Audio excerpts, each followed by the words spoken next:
एक आदमी है जिसके पास ज्यादा पैसा है और एक आदमी है जिसके पास ज्यादा प्रसन्नता है, कौन सही है? ज्यादा पैसे वाला या ज्यादा प्रसन्नता वाला? इसलिए इतना पैसा कमाओ कि उस पैसे से आपके होठों पे मुस्कान सदा बनी रहे। पैसे कमाओ इसलिए कि आप सदा मुस्कुरा पाओ, पैसे के चक्कर में मुस्कान गायब ना हो जाए, क्योंकि पैसे से बड़ी आपकी होठों की हंसी है, मुस्कान है। बताओ क्या मायने रखती है, मुस्कान या पैसा? सारे लोग किसके लिए कमा रहे हैं? प्रसन्नता के लिए, खुशी के लिए, पर इतना कमाकर खुशी तो मिली नहीं। आजकल लोग हंसते ही नहीं, आजकल लोगों की मुस्कान भी बनावटी हो गई है। सही है? आजकल लोग खिलखिलाते नहीं हैं, आजकल लोग हंसते भी ऐसे जैसे पैसे लग रहे हों। नहीं हंसते क्यों? जैसे पैसे खर्च हो रहे हो। खुल के बिंदास हंसो मेरी मां, आए हो हंस लो मुस्कुरा लो, एक दिन मर तो जाएंगे ही, तब कोई हंसाए कितना तो आप हंस ना पाओगे। अभी अवसर है हंसने का, जब मौका हंसने का होता है तब रोते हैं, तब मुंह बनाए मुंह फुलाए बैठे रहते हैं। क्यों? इसलिए मेरी मां, पैसे बहुत कम हैं, बहुत ज्यादा हैं, सामान्य, कोई बात नहीं, पैसे आएंगे जाएंगे, पर होठों पे मुस्कान बनी रहे, हर हाल में हैप्पी।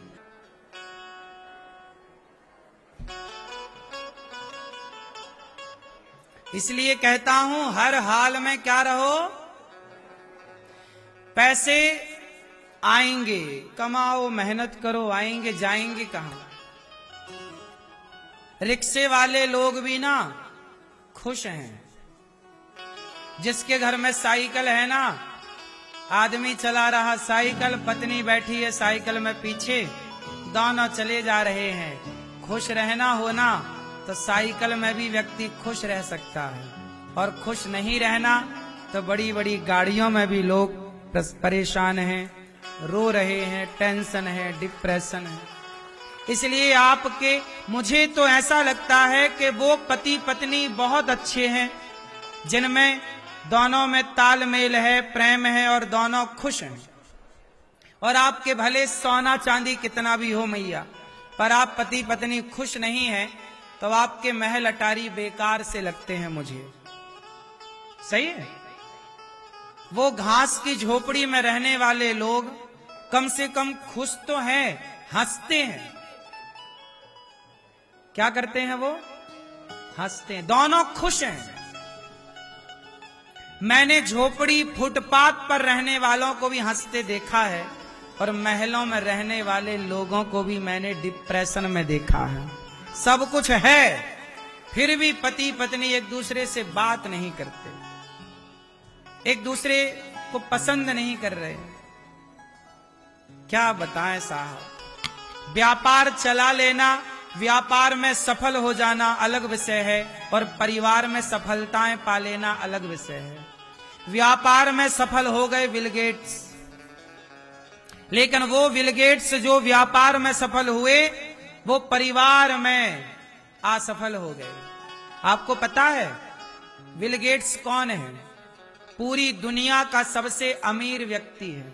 इतना बड़ा आदमी है वो कि पाकिस्तान जैसे कई देश एक दिन में खरीद सकता है, पूरा देश खरीद सकता है एक दिन में, इतनी दौलत है उसके पास। दुनिया का सबसे अमीर, देश खरीद ले भाई, शहर की छोड़ दो, एक देश खरीद सकता है वो। लेकिन वो बिल गेट्स 27 सालों के बाद उसकी पत्नी ने उससे तलाक ले लिया। क्यों ले लिया?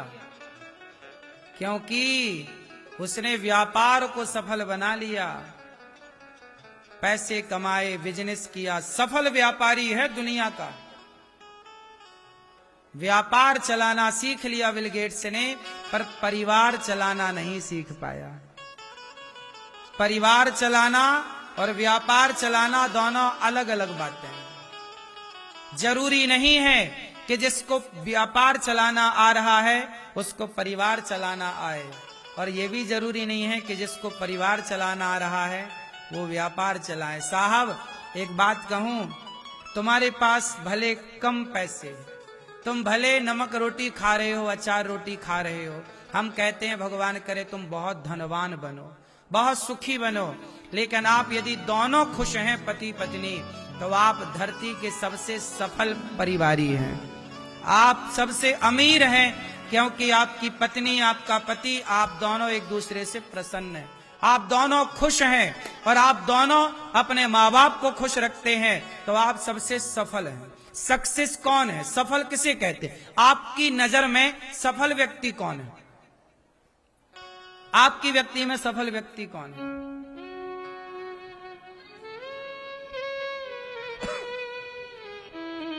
ठीक है, आपके हिसाब से सफल कौन है? आजकल लोग कहते हैं अडानी सफल है, अंबानी सफल है। नहीं साहब, ये तो सफल है अपने क्षेत्र में, ठीक है, लेकिन आपकी गली, आपके मोहल्ले में भी कुछ लोग सफल हैं, लेकिन आप लोग सफलता की परिभाषा ही नहीं जानते। आप सोचते हैं जिसके पास ज्यादा पैसा है वो सफल है। नहीं, सफलता का पैसे से कोई लेना देना नहीं। अब मैं आपको बताऊं सफलता की परिभाषा, सुनो। सफल किसे कहते हैं? ये मेरी व्यक्तिगत विचारधारा है, आप इससे सहमत हैं या नहीं वो आपका अपना नेचर है, पर मैं अपनी विचारधारा बताऊं, फिर आप बताना कि आप मेरी विचारधारा से सहमत हैं या नहीं। मैं मानता हूं, ये दास अनिरुद्ध मानता है कि सफल उसे कहते हैं जैसे एक लड़का है, उसका विवाह हुआ और वो पैसे कमा रहा है। एक आदमी है, वो पैसे कमा रहा है और उसने अपने पैसे से अपने लिए एक घर बना लिया, अपने बच्चों की फीस आराम से भर पा रहा है, अपने पैसे से अपने माता, अपने पिता की दवाई करा पा रहा है, और अपने पैसे से अपने घर गृहस्थी पत्नी को साड़ी दे पा रहा है, बच्चों को रोटी दे पा रहा है, रहने को एक छोटा सा उसने अपने लिए घर भी बना लिया, और माँ बाप के पांव में, चरणों में बैठकर रोज पांव भी दबाता है। मुझे लगता है कि वो व्यक्ति सफल है जो अपने पैसे से अपने लिए घर बनाए, अपने बच्चों की फीस अपने पैसे से भर ले, मतलब पिता से डिमांड ना करना पड़े कि पिताजी जरा बच्चों की फीस इस बार नहीं है तो आप दे दो। नहीं, बाप से जो ना मांगे, बाप के आगे हाथ ना फैलाए, जो अपनी सामान्य जरूरतों को अपनी मेहनत से पूरा कर ले, उसे हाथ ना फैलाना पड़े किसी के आगे, हर वो व्यक्ति सफल है। वो चाहे आप हैं, आपके पड़ोस में, यदि आप अपने बाप से मांगते हैं कि पापा, पिताजी, वो बच्चे की फीस जरा 3000 भरनी महीने की दे दो, आप सफल नहीं है साहब। आपने बच्चे पैदा कर लिए पर फीस नहीं भर पा रहे हैं, पढ़ाई नहीं करा पा रहे हैं, आप सफल नहीं है अभी। सफल तब होंगे जब आपको कभी किसी के आगे हाथ ना पसारना पड़े। क्यों जी, बात सही है?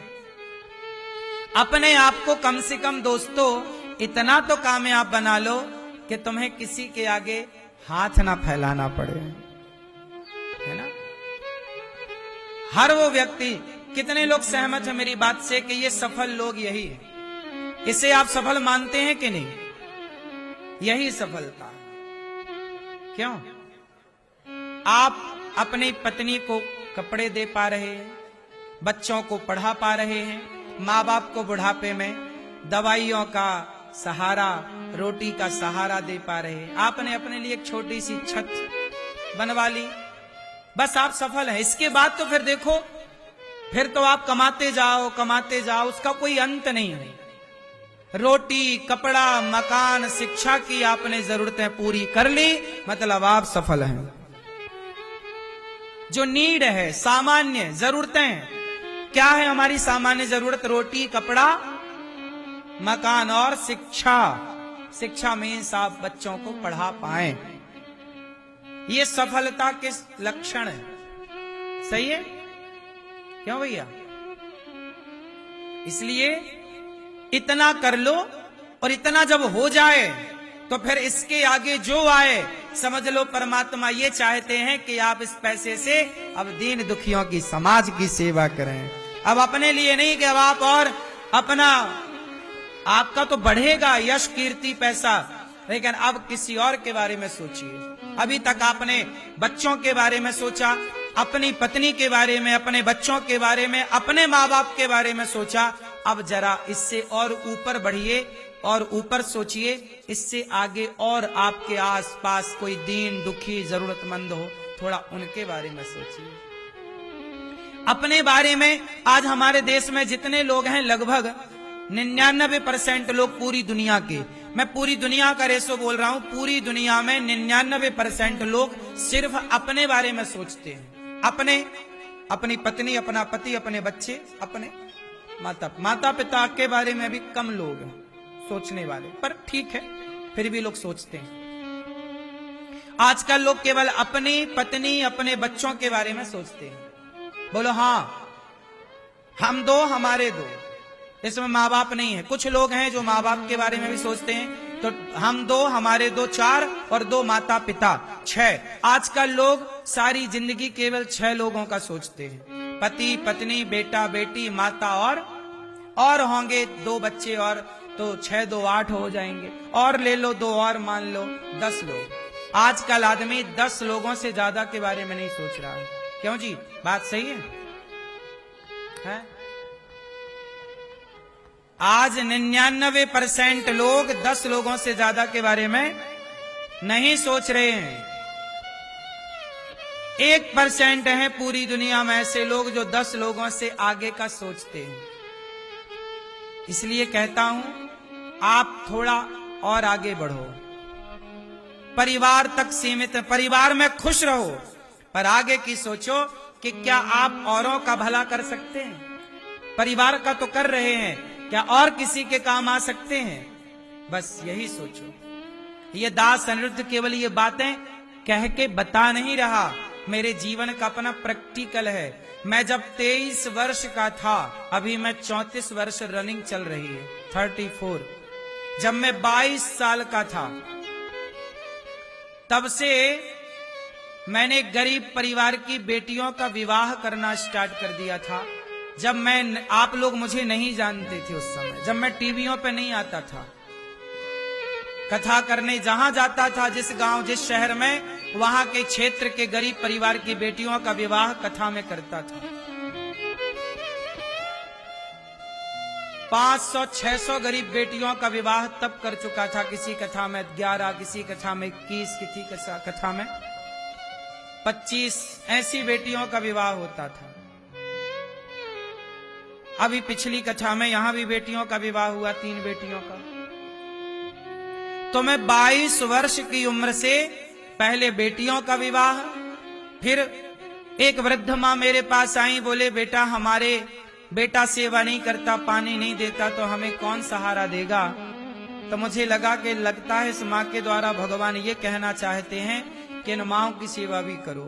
तब उन माँओं की सेवा, जब मैं 24-25 साल का था, तब से तो वृद्ध माँओं की सेवा स्टार्ट कर दी। और वृद्ध माँओं की सेवा के साथ साथ जब मैं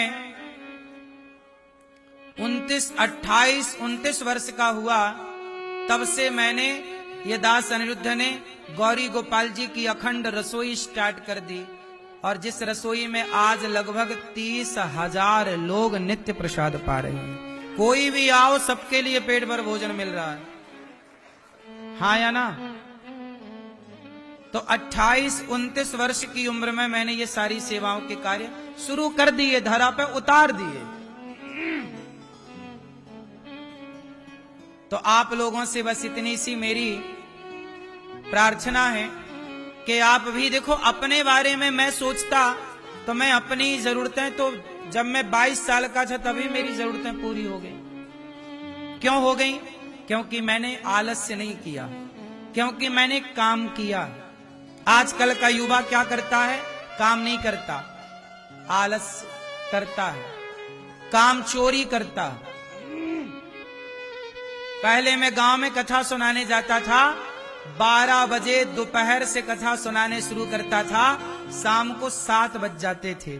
7 घंटे एक बैठक में बिना पानी पिए बिना उठे 7 घंटे कथा सुनाता था।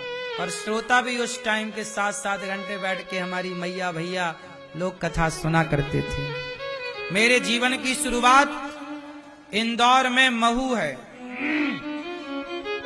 महू क्षेत्र में मैंने कथाएं शुरू की। वहां के लोगों ने कथा सुनी और सुन करके उन्होंने मुझे कथा सुनाने योग्य बना दिया। वो मेरी प्रथम कर्म भूमि रही। तो मैंने आज तक लगभग 500 के लगभग कथाएं, 500 से अधिक कथाएं हो गई। कथाएं मैंने कार्य किया है, आलस्य नहीं किया। जो मुझे काम मिला मैंने किया, ईमानदारी से किया। काम इतना करना पड़ता है, मेरी मां कि थाली रखी रखी इंतजार करती करती ठंडी हो जाती है। खाने का भी टाइम नहीं मिलता। सुबह से जो काम पर लगता हूं, रात तक केवल कार्य है, काम। आप लोगों से प्रार्थना करूंगा, सफल होना है तो अपने काम से बहुत प्यार करो। किससे प्यार करो? काम से। काम से खूब प्यार करो। जो काम दिया है भगवान ने, उस काम से प्रेम करो, उस काम को बड़ा करो।